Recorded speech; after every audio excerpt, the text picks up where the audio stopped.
क्या आप जानते हैं कि जिस प्रकार अंग्रेजी दवाओं के इस्तेमाल के लिए बड़े छोटे अस्पताल और स्वास्थ्य केंद्र पूरे देश सहित प्रदेश में स्थापित है, उसी प्रकार भारतवर्ष की प्राचीन पद्धति पर आधारित आयुर्वेदिक चिकित्सालय मौजूद है।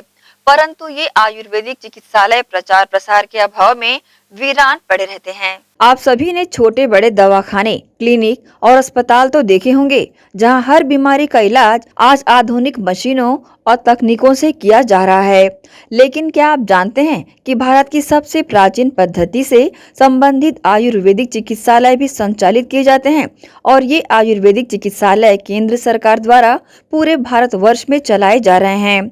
परंतु प्रचार प्रसार एवं जागरूकता के अभाव में ज्यादातर आयुर्वेदिक चिकित्सालय वीरान पड़े रहते हैं, जबकि यहाँ हर बीमारी से संबंधित विशेषज्ञ डॉक्टरों की टीम भी उपलब्ध होती है और हर मर्ज का इलाज भी यहाँ पर संभव होता है। और तो और अंग्रेजी दवाओं के माध्यम से आज भी जिन लोगों को असाध्य माना जाता है, उन लोगों का उपचार भी आयुर्वेदिक पद्धति में संभव है।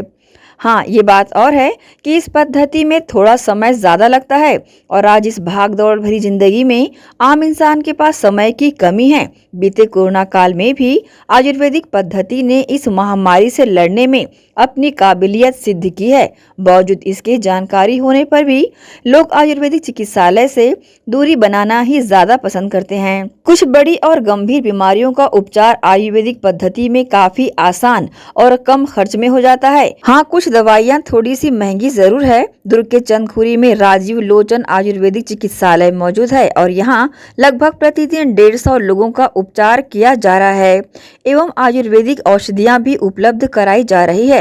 इस चिकित्सालय में ओपीडी बिल्कुल निःशुल्क है और ये चिकित्सालय लगातार अपनी सेवाएं आम जन मानस को प्रदान भी कर रहा है। इस पर विडंबना ये है कि केंद्र सरकार द्वारा संचालित होने के बावजूद केंद्र सरकार की आयुष्मान भारत योजना का लाभ इस पद्धति में उपलब्ध नहीं है। अस्पताल की वर्तमान स्थिति और आयुर्वेद पर लोगों के विश्वास को लेकर चिकित्सालय के प्रबंधन से हमने खास चर्चा की है।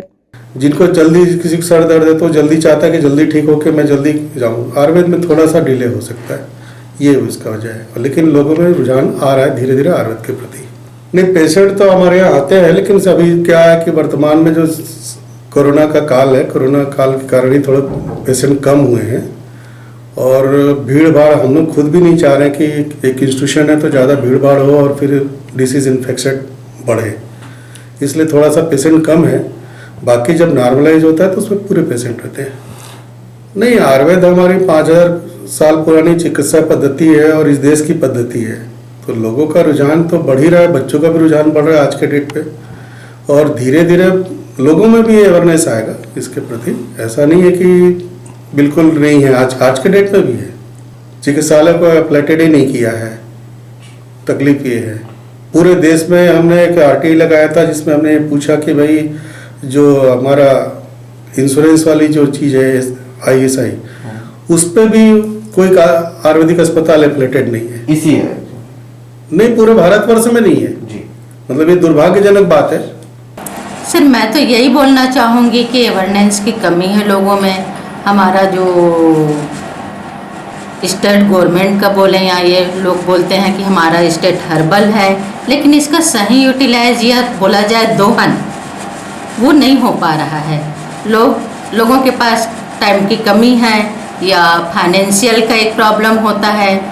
मॉडर्न मेडिसिन थोड़े सस्ते में आ जाते हैं, बट आयुर्वेदिक की दवाइयाँ देखा जाए तो हमको थोड़ा कास्ट वाइज थोड़े से महंगे पड़ते हैं और टाइम टेकिंग भी होता है, उसमें थोड़े से टाइम लगते हैं। बट सर, आयुर्वेद की दवाइयाँ या इसका ट्रीटमेंट ज़्यादा सेफली है, क्योंकि हमारे मॉडर्न में तो हम जल्दी क्विक इस पे ठीक हो जाते हैं, बट जो हमारे वाइटल ऑर्गन्स हैं उस पर काफ़ी इफेक्ट डालता है, जो बाद में बहुत जटिल बीमारियों का कारण बनता है। मैं तो यही बोलूँगी। इसमें एजिंग फैक्टर वाले पेशेंट, जो जोड़ों के दर्द या फिर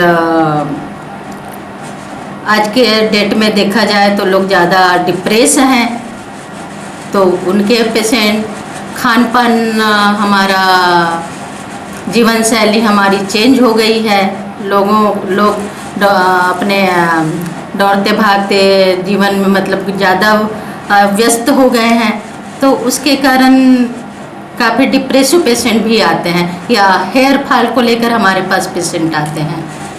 सर इसमें देखा जाए तो जैसे पैरालिटिक पेशेंट है, पक्षाघात का पेशेंट, मॉडर्न में उसको एक ट्रीटमेंट तो दे दिया जाता है, हेमोराइड होता है तो उसको ट्रीटमेंट दे देते हैं, उसका जो ब्लड थकते रहते हैं उसको डाइल्यूट करने के लिए मेडिसिन देते हैं, बट वो सामान्य होने के लिए हमारे पास बहुत से ऐसे थेरेपी हैं और दवाइयाँ हैं जो उसको 95 से 98% या बोला जाए तो 100% भी हम ठीक कर सकते हैं उनको।